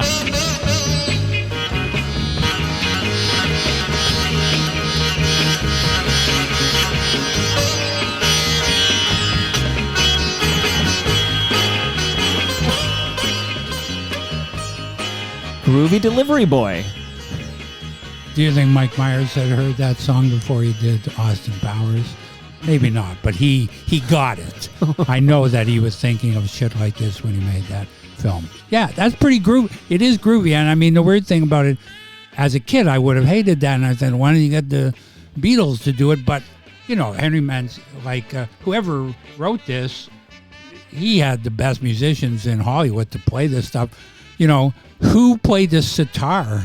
Probably, like, Herb Ellis or something. They found some, you know... Herb Ellis, who he was a guitar player, played with Oscar Peterson, but he was in the band at the Merv Griffin show. Like, Herb, you can get something out of this sitar. And it sounds like, that didn't sound like an electric sitar like they have on the box tops. Anyway, yeah, so I became, when you're like looking for the one cut on a sound, you've got to buy all these soundtracks to find these, you know, one groovy cut. And that was enough for me. I would make mixtapes with them. I would, you know, and that's why my record collection went crazy. Well, you're chasing the dragon. I said it earlier. Like, once you get that one diamond in the rough or whatnot, you're eternally seeking the next. I can talk forever, Mike, but boy, this is going on. This is a long one. You're producing my show again. People listen. You're producing my show again. You know that, You right? know, here's the thing. I really hope Rob Pruce is listening. I hope he's listening. He's listening. Because he's a music, besides being a musician, I know he's a music fan. I hope he's enjoying this. I'm still processing. So are you telling me there won't be a third season of The Worst Podcast? Is that what I don't know that. But you also didn't think there'd be a second season. That's right. So I could be wrong. You could be wrong. Shout out to FOTM Katie Lohr, who's hopefully listening. By the way, I don't know if you ever listened to Tubby, but the episode where I interviewed Katie, I listened to it. Is one of the Quiz best. me on it. I want to prove it to you. I listened to it, and I actually wrote I think it was a lovely note to Katie after listening. Yeah, that I was very proud of that show, and it also is hitting it. You know, you'll know about this, Mike, and maybe this number's wrong, but one time somebody, Alan Black, told me that we were in the 0.04 top percentage of downloads in the world, and I was like wow. And then I started telling people, hey, it turns out you can do better than 99.96% of people podcasts in the world and still make no fucking money. That's so. Well, you know, there's a lot of podcasts, and most of them don't get to episode 2. So yeah, probably, no, I know. Right? Anyway, so, I'm proud of both those shows, but both of them are challenged. Well, so you are kind of prolific there for a bit, right? Because Tubby, and then I knew that The Worst Podcast was coming back because I'm friends with Michael Mongiardi, so I had a little heads up, and I just think you put out a lot recently, and I'm sure one or both of these series will return if you want them to. It's not under my control. I hope they do. I enjoy. They're hard. They're harder than making my films. Much harder for me. And I think you could understand why. Because this, because whatever, the shooting ratio of my films is high. I can interview somebody for 2 hours. Annette Mangard was here. I know, I heard and she it. interviewed me. I heard it. So that was her interviewing me, which means I tried to be the guest, and she was like doing everything. I heard that episode. And she said, she said what you just said right there, which is how different it is because you capture a lot. You use 2 minutes or whatever, and then you might get the money shot, but you just say, would you say that differently? Like no, so that's interesting. That's between me and Annette, but when she described her interviewing style, I don't do that. You're more authentic than that. No. Well, no, but when you get the... I just don't do that. I just... I may make a film about interviewing, and I'll have Annette in it, and we can talk about that, but that's not what I do. But she's right in that, if I interview somebody on The Worst for an hour, maybe we'll use a half an hour, maybe we'll use 35 minutes. If I interview somebody at home for an hour, maybe I'll use 2 fucking great minutes. And if you're on Toronto Mic'd for an hour, I'll use all 60 minutes. Well, I'm not worried about that. No way. I mean, your show, you have your fans, obviously works. I thought the most telling moment of your entire Toronto Mike career was when you said, not career, if I wanted to explain something, Toronto Mike to somebody, I said, well, Toronto Mike just said to his guest, hey, if I want to have my kid on for 15 minutes for a show, I do it. Right. That's your show. And I did it, but it was 10 minutes. Whatever. That's your show. You do whatever you want, and your audience stays with you. Although I don't think they're still listening now. But anyway, let's move on. You know who's listening now? Shout out to Jim Moore in England who's listening. He's with Rusty. But any words before this next Okay, well, in the 90s, they stopped making vinyl. And I resisted, and finally I bought CDs. This tune is from a band, probably the last band who really, really blew my mind. This guy, Will Oldham, who records under a number of different names. When I heard the first Pals Brothers record, which this isn't from, I was like, oh my God, it restored my faith in music. I saw him recently at the concert hall. I think he's like one of the greatest musicians ever. I chose this song because it's a pretty catchy song compared to some of his stuff. So it's Palace.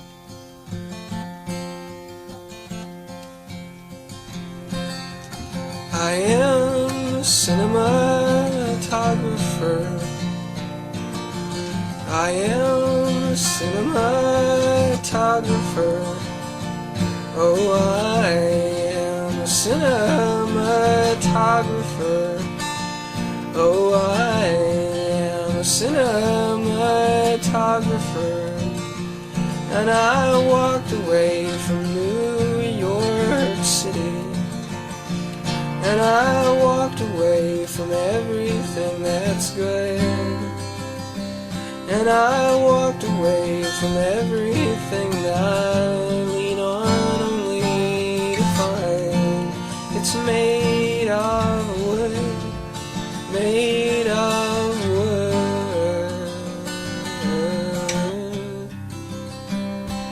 And I was a big old bear once. Oh, I was a big old bear once. Oh, I was a big old bear once.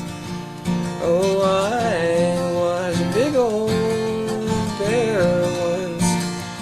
And I walked away from California. And I walked away from everything that shone. And I walked away from everything I lived for, only to find everything had grown, everything had grown. Now I am a cinematographer. Oh, I am a cinematographer. Oh, I cinematographer. Oh, I am a cinematographer. If you were alone, you could walk away from Louisville alone. I played the whole thing, Alan, because I found it so interesting. Okay. Yeah. Anyway, I mean, I did one of his records on that other show that I've been on. Anyway, in the 90s and whatever, there was a bunch of music that, I don't know, somebody later called emo. I didn't think of it as emo, but Palace Brothers, Lamb Chop, Smog, Red House Painters. I saw them, almost all of them, at Lee's Palace. Seeing Lamb Chop at Lee's Palace was like one of the great experiences. And I bought that stuff on CD, and I listened to CDs, and I didn't buy records much except all that crappy lounge, but I stopped. At a certain point, I put a bunch of it. When CD recording happened, I recorded them. I was doing nothing. I was finishing vinyl. I had nothing to do. A lot of time on my hands, and I probably spent a year recording the best cuts from all these records. You know, like there would be somebody would tell you on the Lawrence Welk record, they do the theme from SWAT, and it's fucking great. And then it would be true, and probably Lawrence Welk wasn't even there when they recorded it, but it was on the Lawrence Welk record. And you would buy the record, if you saw it, you would buy the Lawrence Welk record for the theme from SWAT, or you'd buy the Hawaii 5-0 record because it had this cut called Blues Trip that was just fucking groovy. And so, but eventually it was like, now you have like 2,000 records that you have for one cut. So I recorded them all, and then I started selling them. And then eventually the next thing was that I put the CDRs on hard drive, and I didn't need them anymore. And so I had a garage sale on Dover Court, south of College, and I put a pile, and I'm saying a pile, of CDRs there and sold them for a dime each, or maybe 20 cents. Nonetheless, even for a dime, people would examine them to make sure there weren't any. And I have a friend, Stephen Keeping. He's a musician. I know that he still listens. That's over 20 years ago. I know somebody else, she's working on my friend. You should have my friend Matt on when his film comes out, and his editor, people are still playing my CDRs. Wow.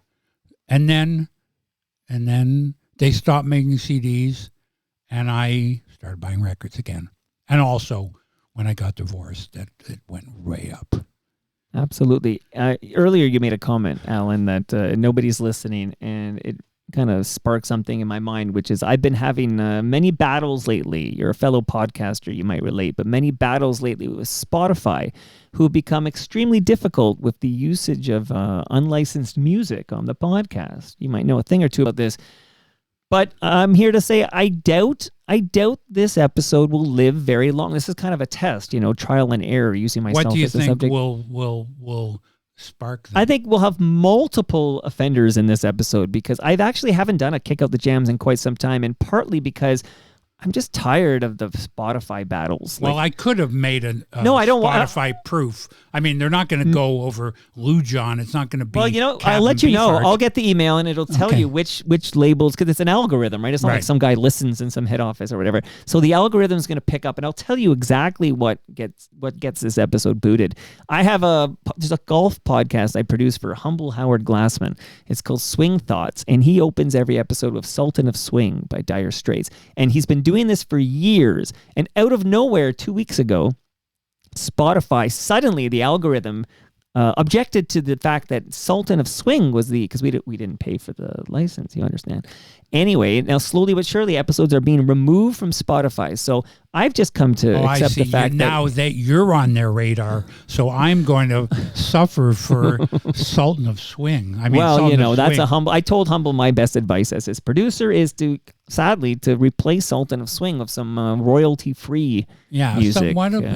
Some, isn't there a Canadian swing band like? well, we can get what's the James B band? Look People.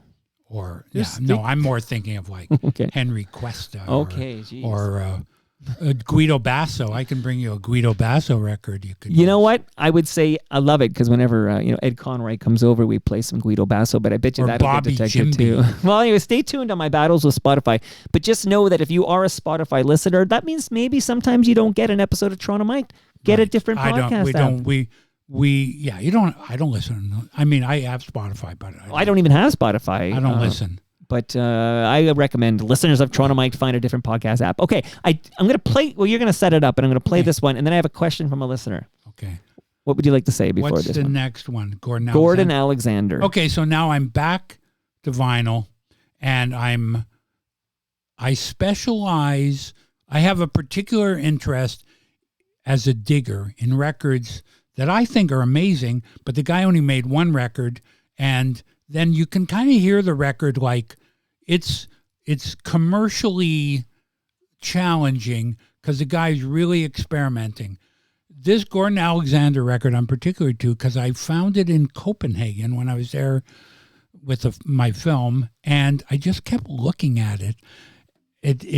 His picture on the cover is out of focus. I don't know what it was. Just the record spoke to me, but it's like, sometimes when I'm out of town, I think my job in the world is to go to Mexico, buy records, and sell them in Toronto, because when I hear them, I don't want them. So I'm not a record importer. Anyway, this Gordon Alexander record, recently I heard an amazing Tiny Tim song that was written by Gordon Alexander. So he made one record. Maybe when you hear it, you'll go, yeah, I can see why he only made one. But this record has this amazing, what would you call it? Like splice. It's like there's two things going on here. And the thing that you'll hear right away is, I find so beautiful, this other thing that comes in. One reel spins free, connecting me, wiggling on the water that is I. Love you, I love you, me, I. Trips can turn around, here we are again.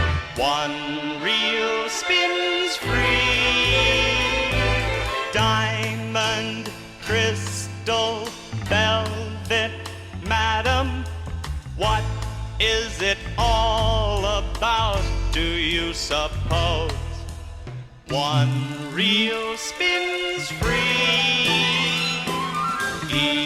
ejecting me, giggling on the god that is I. Love you, me, I love you, I. Trips can turn around, here we are again. One reel spins free, diamond, crystal, velvet, madam. What is it all about, do you suppose? One reel spins free.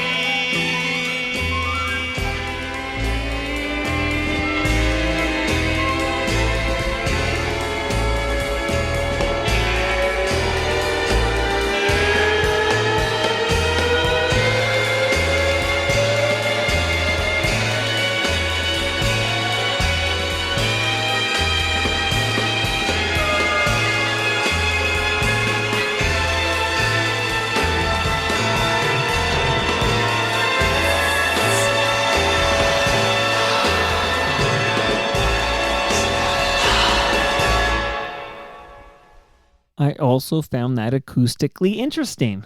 Yeah. I mean, anyway, the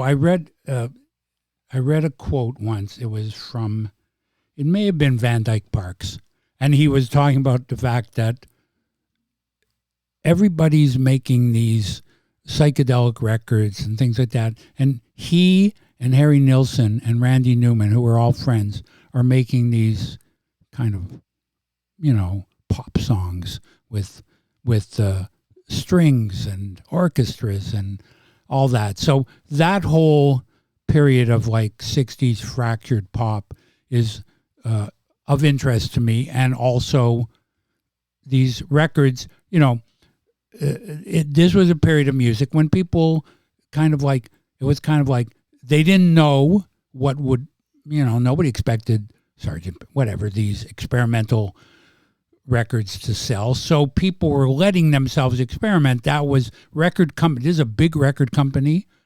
and they gave him a top producer and they gave him all the session guys, and he did what he wanted. And obviously they didn't like it and never sold. But to me, that record it's a beautiful record that I'm glad I have. Yeah, at first I know it's from the 60s, but at first I'm like, is this Richard Cheese? Remember this lounge parody guy? Like he would sing. Do like Richard Harris parodies? He would do more like, he would take modern rock songs and sing them in the guise of a 60s lounge singer, if you will. Well, that's not necessary. There's enough people doing that seriously. You don't have to satirize. That's right. Hey, quick tie-in to vinyl, and I'm going to remind everybody before we get to the last jam, and then there is a surprise bonus at the very end. But the Review Cinema on April 28th, that's a Tuesday evening, 6:30 p.m. start. You can catch vinyl on the big screen, and Alan will be there and for a question and answer, and members of the crew. Well, I'm trying to get people to come. Right. I will also tell you, people want to know, am I going to do the same thing I do at every screening, which is because of the scene in the film where I put records on the street, I bring records and I put them at the front of the auditorium for people to take, just like they would take them off the street in my film.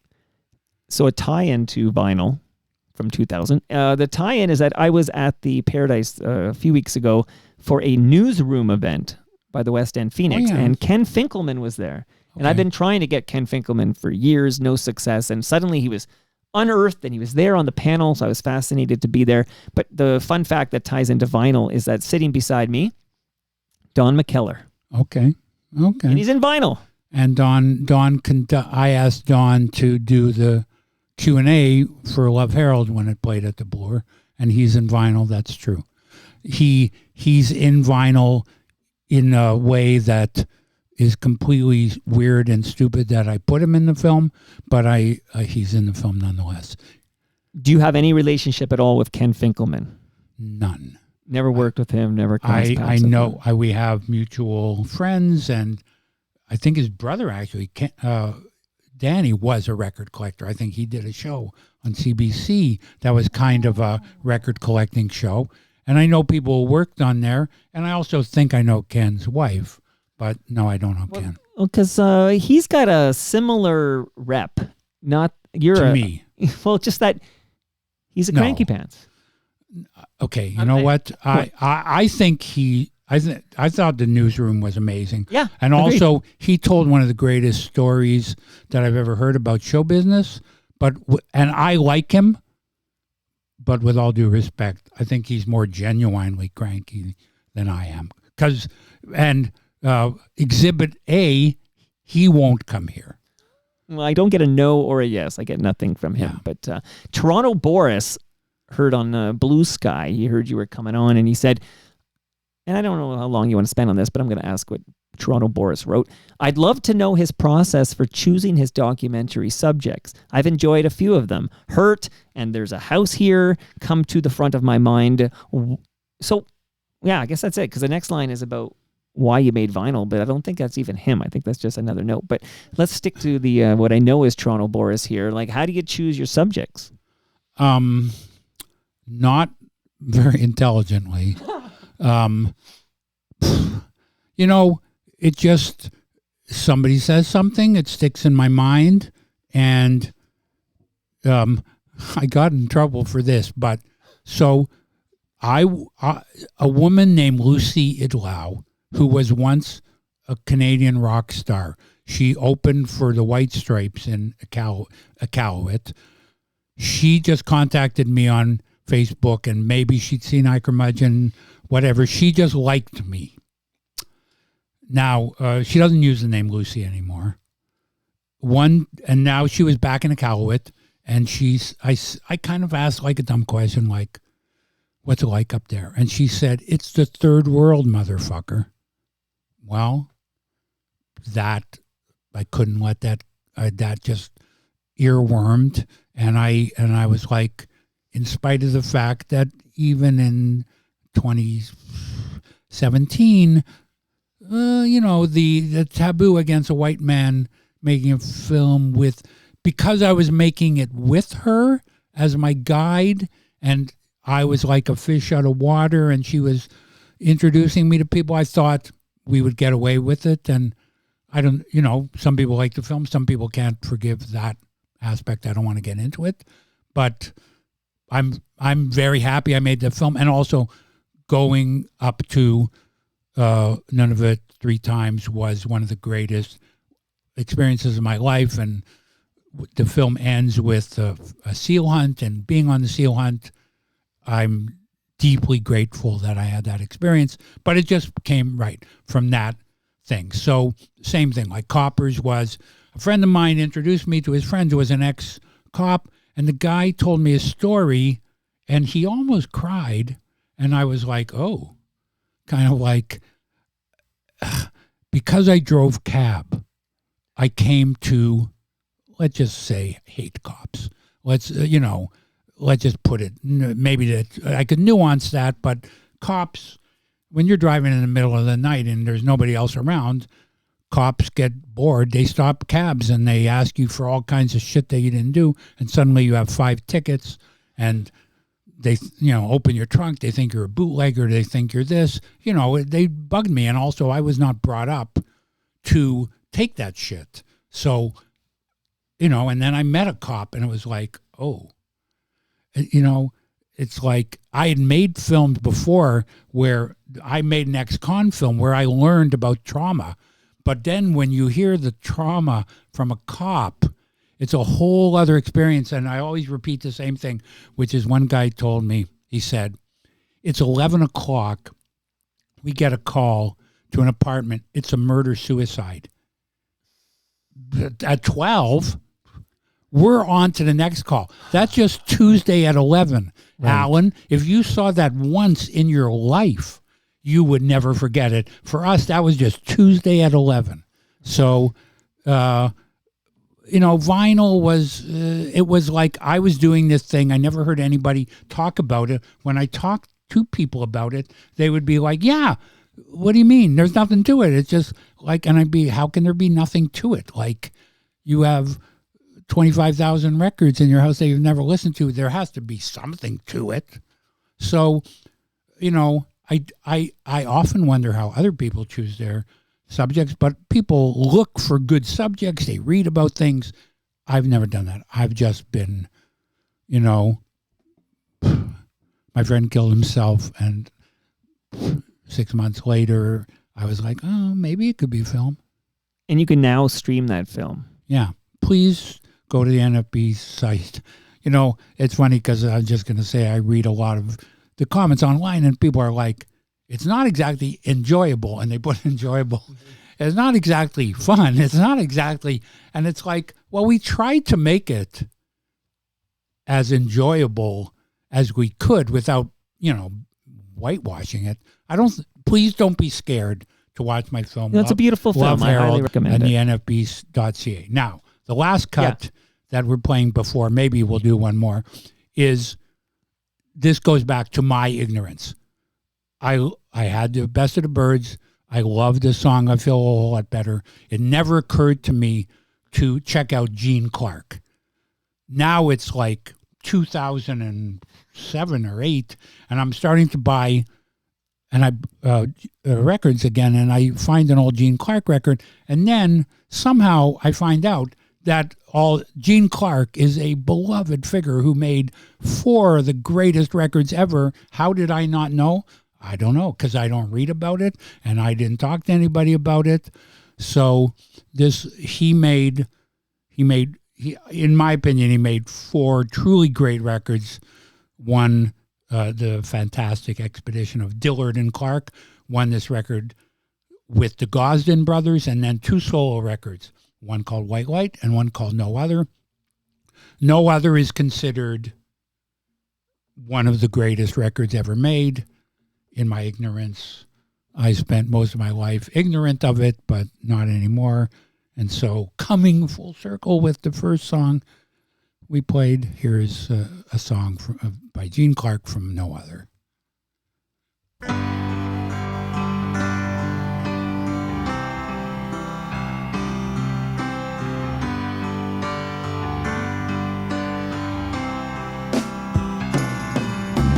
Refuse from a silver vow. Put her faith into the moon and stars.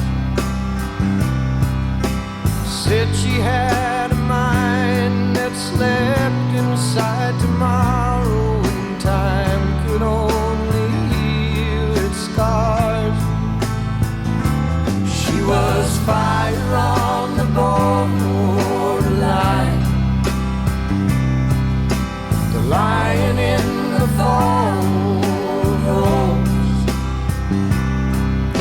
Said she saw the sword of sorrow sunken in the sand of searching souls,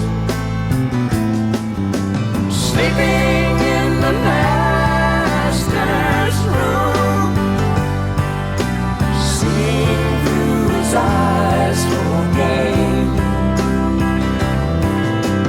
keeping by his side, not to be a victim, falling in the dark and rain.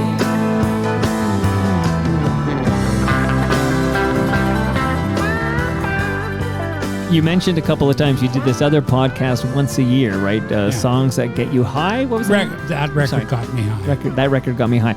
You should come here once a year, loaded with 10 more songs from your vinyl collection. Okay, well, if we should have ended with this. I'm loath to end with the bonus, but let me just tell you about it. Yeah, and then sure. you Let me can bring this decide. down and you set up the bonus song. So one thing I want to,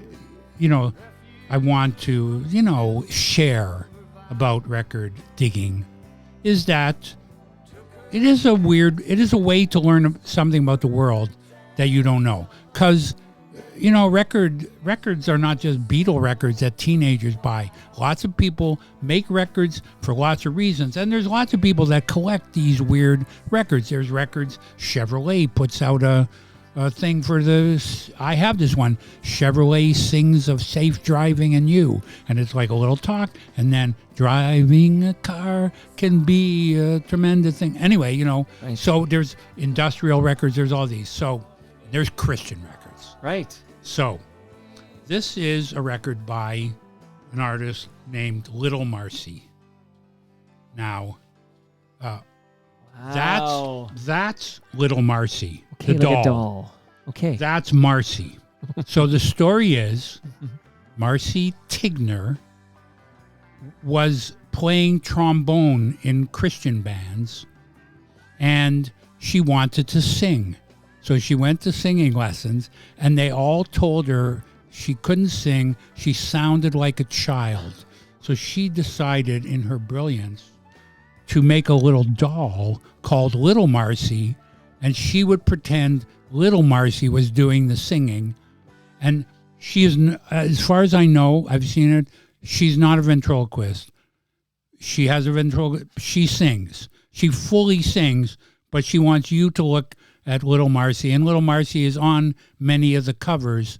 And I listened to so much Little Marcy that friends of mine coined, I didn't coin this term, I wish I had, but somebody coined the term irritainment. So you can listen to something that's so stupid so much that you do reach the point of being entertained by it, even though you're irritated by it too. The song I've chosen maybe for you is not there's a lot of Little Marcy records. In fact, there's somebody, look on YouTube now, somebody in response to Little Marcy called himself Little Marky, and he has a very famous cut called Letter from an Unborn Child, in which you meet a child and then he starts to get aborted and he starts complaining about what's happening to him. But anyway, that's Little Marcy begat Little Marky. Right. The thing about this cut, which is on this record, is there's not that much singing, but the playing is fucking hot. And it's like thinking Little Marcy made these stupid Christian records one after another, but she had some hot, like Nashville session guys. Wow. So anyway, if you want to end the episode, although are we going to come back and just wrap we'll it do up? a little mop up Okay, at the very so end. this But is, let's listen to some Marcy here. Little Marcy.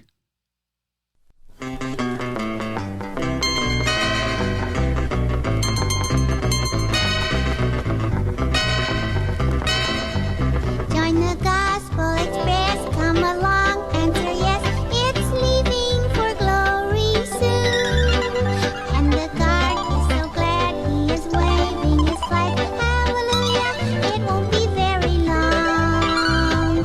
Peep, peep, peep goes the whistle, toot, toot, toot goes the train, chug, chug, chug goes the engine, and we're off on the glory train.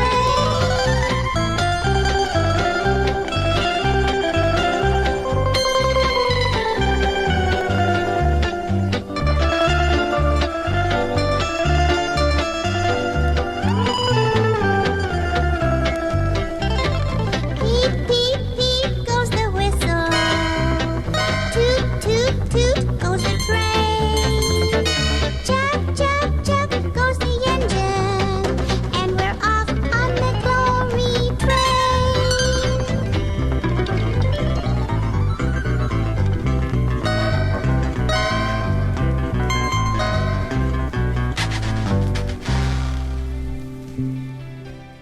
I can just see little Alan Zweig listening to Little Marcy. I'm Jewish, and then I heard Little Marcy. I converted, and today I will become a Christian Brad Bradford supporter. I'll go all the way 180 degrees from where I was before I showed up here. I love this, Alan. I'm serious about that every year invitation. Once a year, you just waltz over here with 10 songs from your vinyl collection, and we just play them and talk about it. Okay. You do it for that other show. I do whatever, invite me. I'm especially now I have time and I have a car and I can drive and It's all coming together here. I'm even available for parties Saturday night. I'm just sorry you're in. Oh, yeah, well, listen. He's listening. I hope he's listening. He loves these Kick Out the Jams episodes. I'm sorry you'll be in Japan for my El Macombo debut. I know that you'll be doing another one, and the next one will be at a theater.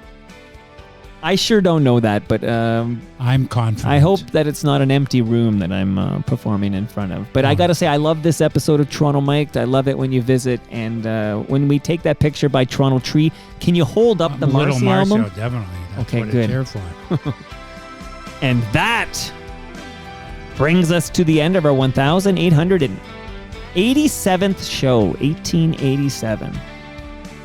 Go to TorontoMic.com for all your Toronto Mic needs and click that Elmo gig link at the top and buy a ticket or two and see Rob Pruce and I, and maybe a very special guest, but I don't want to lean on that. Just come to see Rob Pruce and I on May 21st at the El Macombo. Much love to all who made this possible. That's Great Lakes Brewery. Alan's got beer for his guests. Palma Pasta. I got a frozen lasagna in my freezer for you. Nick Ianni's, he's here Friday morning for another episode of Building Toronto Skyline. RecycleMyElectronics.ca. We didn't talk about it, but you know this, Alan, from listening to Toronto Mic'd. If you have old cables, old electronics, you know where to go. RecycleMyElectronics.ca. Stick in your postal code and find out where to drop it all off to be properly recycled. And of course, Ridley Funeral Home, my next recording is in 1 hour's time with Brad Jones. And we had to change his music because there was a little John Williams in the opening theme, a little of the Imperial Death March by Darth Vader there. And Spotify told me no more. So I have a new opening theme thanks to Rob Proust. See, it all comes together. It's a small world after all. Yeah, I think Little Marcy would go good with Ridley Funeral Home. Or maybe it's too late. See you all tomorrow when Gare Joyce drops by. Gare Joyce back on Toronto Mike tomorrow. And here's some Mark Daly for us on our way out. Subdivisions.